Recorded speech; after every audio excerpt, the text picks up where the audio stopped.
Olá, esta é uma apresentação especial para os coordenadores e educadores da área de educação do Estado de São Paulo. Conversaremos hoje com vocês a respeito do escorpionismo e da estratégia de comunicação que está sendo desenvolvida no Estado e que conta com a parceria e a participação de vocês para o enfrentamento desta problemática. Meu nome é Luciano Eloy, sou médico veterinário, trabalho na Secretaria de Estado da Saúde de São Paulo, no Centro de Vigilância Epidemiológica, na área de vigilância e controle dos acidentes por animais peçonhentos. O enfrentamento do escorpionismo no Estado, ele tem várias vertentes, várias variáveis, várias frentes de trabalho, e uma delas é essa estratégia de comunicação e mobilização social que tem como objetivo a sensibilização da população, para que a gente consiga trazer a população para o nosso lado, para que ela possa nos ajudar dentro do seu espaço a enfrentar essa problemática. E essa estratégia, ela parte de um princípio que ela deve ser contínua e permanente, para que a gente possa, ao longo do tempo, obter os resultados que nós precisamos para que nós possamos salvar vidas, tá ok? Os objetivos específicos dessa estratégia constituem na prevenção do acidente, que é o fortalecimento dos cuidados que as pessoas precisam ter dentro das suas casas, para que a gente possa então diminuir a ocorrência, a infestação dos escorpiões dentro dos domicílios, seja na parte interna propriamente dita e nos quintais. O segundo objetivo trata-se do socorro rápido à criança quando esta for picada por um escorpião. Então aqui o nosso objetivo é fazer com que a chegada dessa criança ao atendimento médico seja cada vez mais rápida. Este é o logo da nossa campanha, da nossa estratégia. Esse logo ele foi desenvolvido em conjunto com a Secretaria de Educação do Estado, que tem expertise em elaborar figuras, logos e imagens que sejam apropriadas para a visualização de uma criança.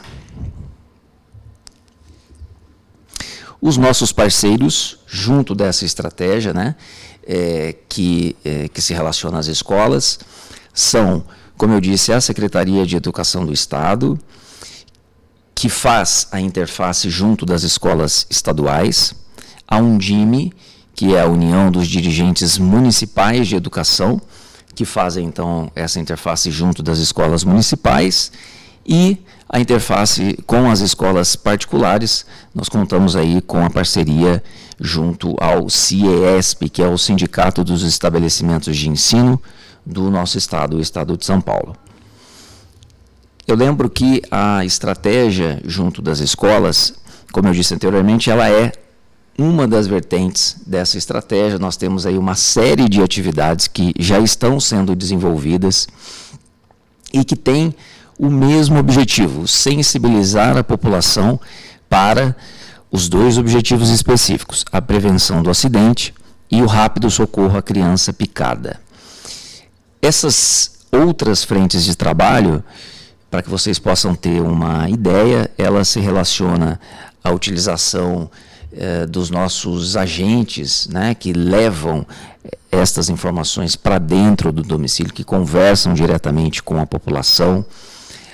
Temos também outros tipos de campanha, como a utilização de rádios, de TV, e outras séries de atividades que nós estamos já sendo desenvolvidas e em desenvolvimento, porque, como eu disse, essa é uma campanha que visa a continuidade e a permanência. Então, ela vai ser dinâmica, ela vai, ao longo do tempo, tendo ferramentas e atividades sendo introduzidas na estratégia para que a gente possa cada vez mais aperfeiçoá-la.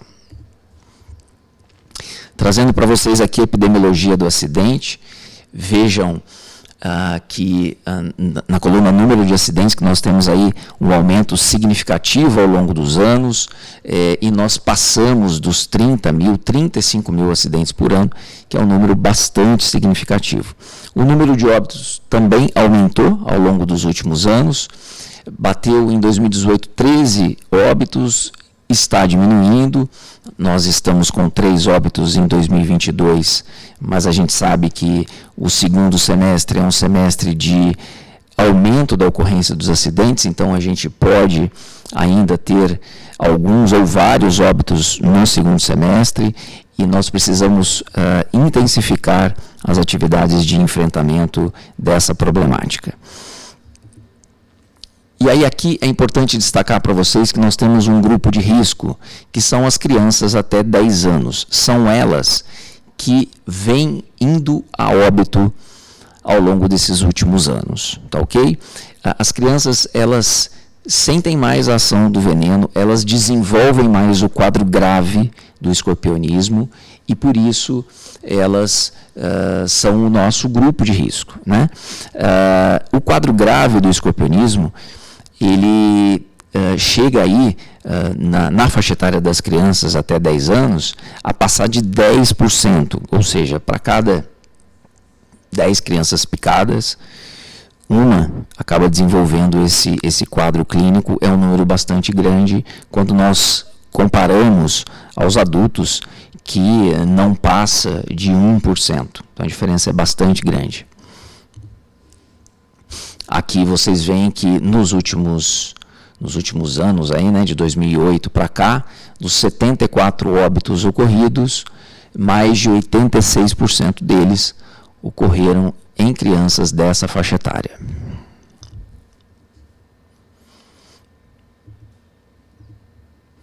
Bom, pontos estratégicos de soro antiveneno. É importante trazer aqui para vocês que esses locais, chamado de PESA, que pode ser uma Santa Casa, uma UPA, um hospital das clínicas, um hospital universitário, um hospital de base, enfim, isso varia muito, tá?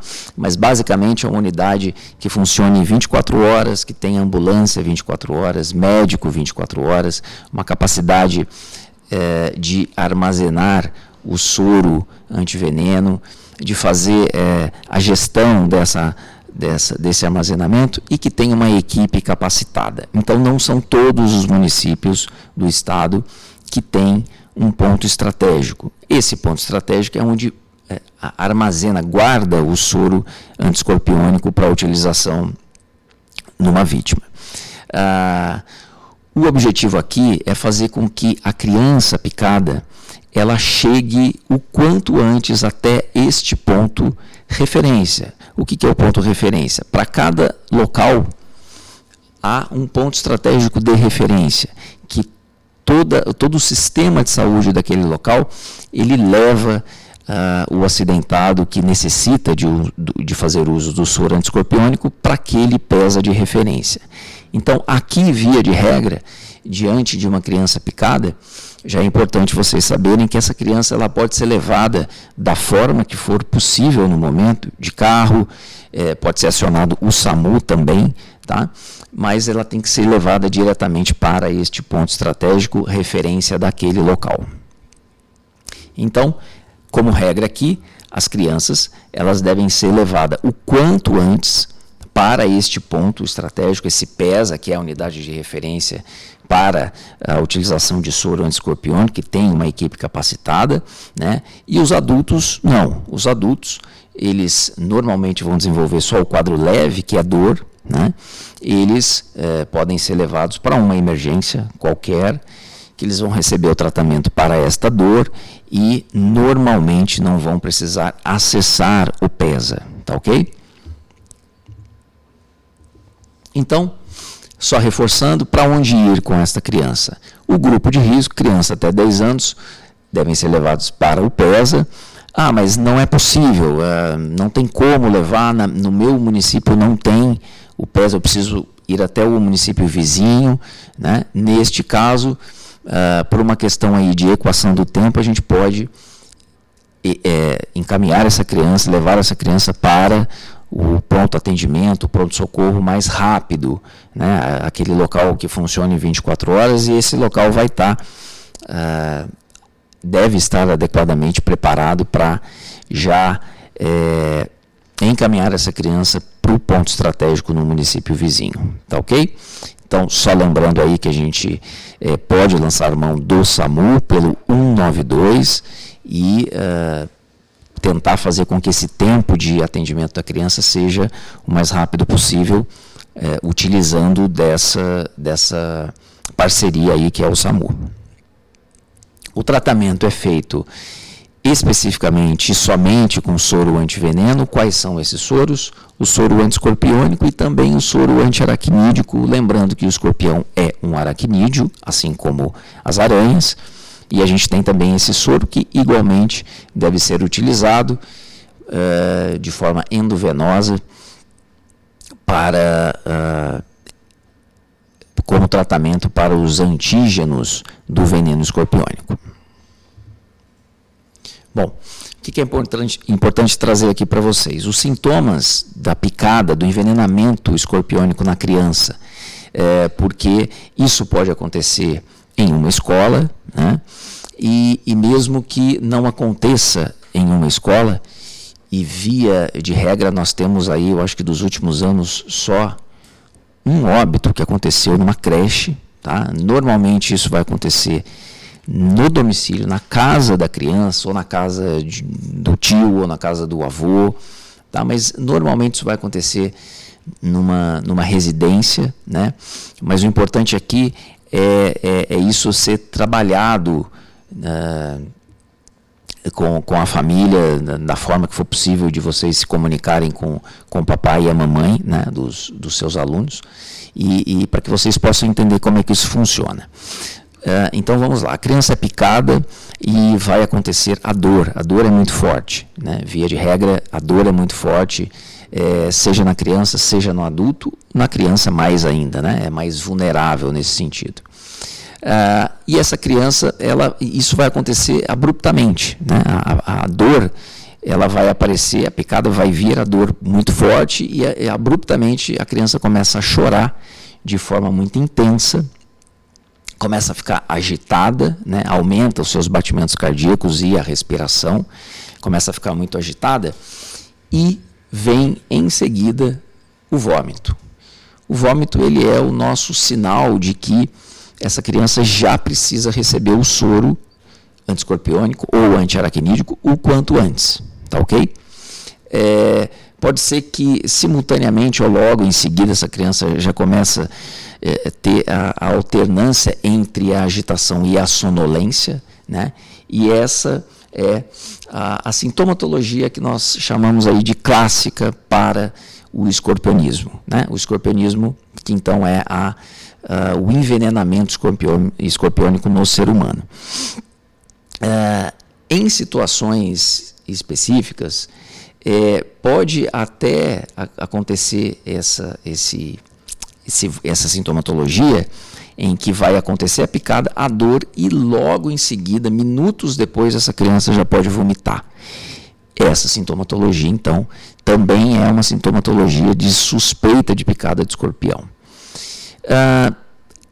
Às vezes ocorre do local da picada ficar vermelho, inchar um pouco, começar a suar, tá? E a dor pode se irradiar para o braço, para a perna, porque normalmente a picada acontece na mão ou no pé, mas isso não vai acontecer via de regra, tá? Então, às vezes, logo em seguida da picada, vem a dor e vem o vômito. De uma forma ou de outra, esse quadro vai se comportar sem fugir disso. Então, a gente chama atenção para que, diante dessa sintomatologia descrita aqui para vocês, a gente tem aí o quadro clássico de suspeita de uma picada de escorpião. O que fazer, então, né, diante de uma picada de escorpião? O mais importante aqui é lembrar que o atendimento médico rápido, o quanto antes, é o mais importante. No meio tempo em que há a percepção da possibilidade do acidente e a propriamente dito, a saída para o atendimento médico, pode ser feita a limpeza do local com água e sabão, pode ser feita uma compressa morna no local para que haja aí a tentativa de alívio da dor. E, se possível, pode até tentar capturar o escorpião. Tá? Pode levar o escorpião para o atendimento médico, pode levar inclusive morto, não tem necessidade de levar vivo. Pode dar uma chinelada nele e sem esmagá-lo, né, levar para o atendimento, mas pode ser capturado vivo também. E pode até bater uma foto desse escorpião e levar para o atendimento. É necessário? Não é necessário. Os médicos estão treinados para identificar o acidente escorpiônico pela sintomatologia, mas ajuda. O que não deve ser feito? Não deve ser feito o torniquete, aquele garrote, né, que faz a compressão ali do local. Não pode furar, cortar, espremer, fazer sucção, aplicar nada no local. Tá? Ingerir nenhuma bebida, porque isso tudo não vai resolver e tem ainda a possibilidade de atrapalhar o diagnóstico do médico quando essa criança chegar no atendimento médico, né? É importante lembrar aqui que não se deve colocar gelo, tá? O gelo ele acentua a dor, então fazer uma compressa morna. Nós desenvolvemos um cartaz impresso, que é este que está em tela, para que cada escola possa receber esse cartaz. Esse é um cartaz que traz aí algumas informações, né, importantes, como o grupo de risco, sintomas, os primeiros socorros, e traz também um local aqui para que seja descrito, né, qual é o ponto estratégico de referência daquela escola que está recebendo o cartaz, né? Esse é um cartaz, então, que serve de pano de fundo para esta atividade junto de vocês, né? Que pode ser afixado, pode ser trabalhado em sala de aula. E aí também é importante lembrar que vocês vão receber os materiais de apoio, né? Que são um aplicativo, Quizly, o nome desse aplicativo, para ser trabalhado em sala de aula com as crianças. A gente tem também podcast, nós temos também newsletter, e-book, folder. Então já tem um material aí pronto para ser encaminhado para vocês. E aqui eu trouxe algumas das nossas crianças que foram vítimas fatais do envenenamento escorpiônico nos últimos anos no nosso estado. Vejam que a gente tem aí a ocorrência de óbito em vários locais do estado. Então tem locais que sabidamente apresentam uma incidência maior do escorpionismo, mas os óbitos eles se distribuem aleatoriamente. A gente tem óbito aí como os óbitos em Monteiro Lobato, Franco da Rocha, que são regiões que têm poucos acidentes, mas que tiveram um óbito. E a gente tem região com bastante acidente que não tem óbito já há um tempo. Então, essa lógica ela não funciona, e a gente tem que, em todo o nosso estado, estar atentos à questão da picada de escorpião em criança, que é o grupo de risco, que são as pessoas que vêm a óbito. Tá ok? É isso que eu tinha para apresentar para vocês. Olá, eu sou Rubens Antônio da Silva, sou pesquisador científico, biólogo de formação, atuo na Secretaria de Estado da Saúde, na Coordenadoria de Controle de Doenças, no Instituto Pasteur, e vou falar com vocês sobre o aspecto do manejo e controle de escorpiões. Então, dentro desse contexto, né, a gente tem que, só para caracterizar alguns aspectos para ajudar vocês a entender do que nós estamos falando, eu vou trazer algumas informações sobre biologia do escorpião e algumas informações sobre manejo especificamente de escorpião no ambiente. Tá? Primeira coisa é que os escorpiões estão no nosso meio há muito tempo, há mais de 400 milhões de anos. Nós temos uma infinidade de espécies, 25 delas são de importância médica, 4 delas ocorrem no Brasil e 3 no estado de São Paulo, e todas pertencem ao mesmo gênero, que é o gênero Títios. é um aracnídeo, que é onde estão os grupos das aranhas, dos ácaros e dos carrapatos. Dos 3 escorpiões de importância, dos 4 escorpiões de importância médica no estado, no Brasil, 3 ocorrem no estado, e aí estão destacados para vocês o Titius cerulatus, que é conhecido como escorpião amarelo, o Titius baiensis, também conhecido como escorpião marrom, e o escorpião amarelo do Nordeste. Como o próprio nome diz, que é o Titius stigmurus, né? Ele era exclusivo da região, ele era encontrado originalmente do Nordeste, né? Porque é o seu local de origem, mas as suas áreas foram se expandindo. E o Estado de São Paulo, desde 2012, tem o registro dessa espécie. O que vale de destaque nesse contexto? Tanto o Titius cerulatus, escorpião amarelo, como o escorpião amarelo do Nordeste, que é o Stigmurus, são espécies que não necessitam de macho e fêmea e estão presentes no meio urbano, nas cidades. Então, eles vivem aonde? Nas galerias, principalmente, e utilizam como fonte de alimentação as baratas, que são bastante abundantes. O escorpião marrom, que é o Titius baiensis, esse sim tem macho, tem fêmea, e eles vivem em áreas mais preservadas, áreas mais de mata, áreas que sofreram pouca transformação, pouco processo de desmatamento. Então, quando nós estamos falando aqui com vocês, nós estamos destacando principalmente a espécie Titius cerulatus, que é aquela mais prevalente dentro do estado. Esses animais, eles apresentam uma carapaça dura, né? Um exoesqueleto, como assim a gente chama. Eles a gente consegue fazer, tem o corpo segmentado, né? 4 pares de patas, tem um pedipalpo, tem uma agulha na sua ponta, que é onde faz a inoculação do veneno, que é onde estão...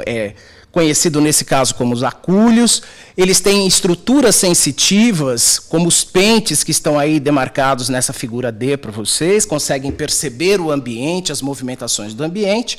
E uma característica importante é que, se submetidos os insetos, os animais adultos à luz ultravioleta, eles são perceptíveis. Então, a captura desses animais, quer dizer, a visualização desses animais, ela é muito mais fácil durante a noite, quando a gente tem como auxílio uma luz ultravioleta, já que eles possuem na sua carapaça uma substância que se chama beta-carbolina, que, em contato com essa luz, faz com que os mesmos floresçam. Então, esses animais, eles, como a gente já falou para vocês, eles têm, grande maioria deles são espécies que nós chamamos de eles são ovovivíparos, se desenvolvem dentro de um ovo, tem macho, tem fêmea e clode, nascem filhotes. Esses filhotes, quando nascem, eles migram para o dorso da mãe e, consequentemente, ficam lá durante uns 20 dias, mais ou menos, até que tenham uma estrutura mais firme do corpo e eles possam sair para a sua alimentação, viver independentes. E como nós também já falamos, essas 2 espécies, o escorpião amarelo, Titius cerulatus, e o amarelo do Nordeste, Titius stigmurus, realizam um processo de reprodução, que é a partenogênese, que não necessitam da presença de um macho para reprodução. Característica extremamente importante, eles têm, essas espécies, 2 partos por ano, 20 filhotes por vez, vivem em média 10 anos. Então, isso pode, se a gente fizer uma pequena conta, a gente vai verificar a abundância de escorpiões que a gente pode ter no meio por conta desse processo reprodutivo. Tá, ok? Aonde vivem esses animais? Nos mais diferentes ambientes. Então, eles estão nas frestas, são animais que se escondem, ficam em esconderijos, em pequenas frestas, então casas mal acabadas, caixas de luz, cemitérios, são pontos que a gente poderia encontrar, acúmulos de material, telhas, tábuas, tijolos de uma maneira geral. Quer dizer, tudo aquilo que faz, sem necessidade, faz um acúmulo, é descartado de maneira incorreta, pode atrair principalmente baratas, né? E numa sequência a gente ter os escorpiões, já que as baratas são o principal alimento desses animais. No ambiente natural, nós temos predadores que poderiam fazer o equilíbrio das espécies, né? O que não acontece no meio urbano. Então, muitas vezes, as pessoas se lançam de galinhas, por exemplo, para poder fazer o combate aos escorpiões. E nós temos que salientar que os escorpiões têm hábitos noturnos, as galinhas têm hábitos diurnos, e eles precisam se encontrar para poder haver esse processo de predação. Então, isso não acontece na prática. E uma outra questão importante é que, às vezes, utilizar galinhas como um meio para controle de escorpiões pode incorrer no surgimento de outras doenças. Só para lembrar que as galinhas, nas fezes depositadas no solo, viram essa matéria orgânica vira um excelente local para o desenvolvimento de um mosquito, que são os flebotomíneos, transmissores da leishmaniose visceral no meio urbano. E como que a gente faz? Qual é a estratégia utilizada? A estratégia utilizada é o que a gente chama de manejo do ambiente. O que é o manejo? Manejo nada mais é do que você modificar condições dentro do ambiente de tal maneira que você não permita ele se torne desfavorável para a proliferação desses animais. A gente trabalha nos 3 As. A gente foca no abrigo, foca no alimento e foca no acesso. Se a gente não permite abrigo, se a gente não permite alimento e se a gente não permite acesso, a gente provavelmente teremos um sucesso na infestação de escorpiões dentro do ambiente. Só para vocês terem uma ideia, essa é a distribuição do Titius cerulatus, que é a espécie mais prevalente no estado, já na metade da década de 2010. Os escorpiões ocorrem o ano inteiro, tem uma ascensão a partir do mês de julho, né? E agora na primavera eles começam a aparecer em maior quantidade, exatamente porque nós temos chuvas, né? E as chuvas, eles são animais que estão nas galerias, a chuva inunda essas galerias e eles escapam para o meio externo, chegam próximos ao homem e, consequentemente, incorrem nos acidentes. Vejam, o estado como um todo tem indicadores de infestação bastante importantes, mesmo com infestações baixas, a gente tem a ocorrência de acidentes, a ocorrência de óbitos em diferentes municípios do estado de São Paulo, mas existem aqueles que têm um quantitativo, ou que tem uma infestação muito mais elevada, destacado nesse caso, principalmente em vermelho e na cor azul. E o que a gente pode fazer? A gente pode se prevenir para evitar esse contato do escorpião. Quais seriam as maneiras? Telando ralos, por exemplo, usando corretamente os sifões dentro das pias, os ralos dos mais diversos aspectos, dentro das cozinhas, nos banheiros, os ralos de chuva, os que levam a água para o ambiente externo, né? Seriam algumas características: elevar as plantas, colocar sob suportes, ter as tomadas bem postas na parede, não soltas, não permitir vãos, por exemplo, naquelas mangueiras que descartam água, por exemplo, de uma máquina de lavar. Então, ter sempre uma estrutura que impeça que o que está dentro do esgoto, vamos chamar dessa maneira, consiga extrapolar para o meio externo e chegar próximo ao homem. Assim como existem mecanismos simples, a gente pode utilizar uma vedação de caixa de iluminação, a gente pode fazer uso de uma luva com um corte na ponta dos dedos, abraçar a capinha do ralo, depositar essa luva desse ralo dentro do seu local específico e, consequentemente, como essas pontas estão cortadas da luva, a água desce e nenhum animal consegue subir. Pode ser uma característica importante. Nos locais onde tem as escolas, que tem brinquedotecas, né, a utilização dos brinquedos, na sequência, deve-se armazenar, guardar corretamente, não deixar esses brinquedos espalhados, porque isso pode incorrer em um acidente, num esconderijo para um desses animais, um escorpião, e uma criança, ao manusear, pode sofrer um acidente. Então, é sempre importante os brinquedos em caixas, os sapatos guardados em locais como sacos, consequentemente, e isso são características que ajudariam a gente o risco de acidente.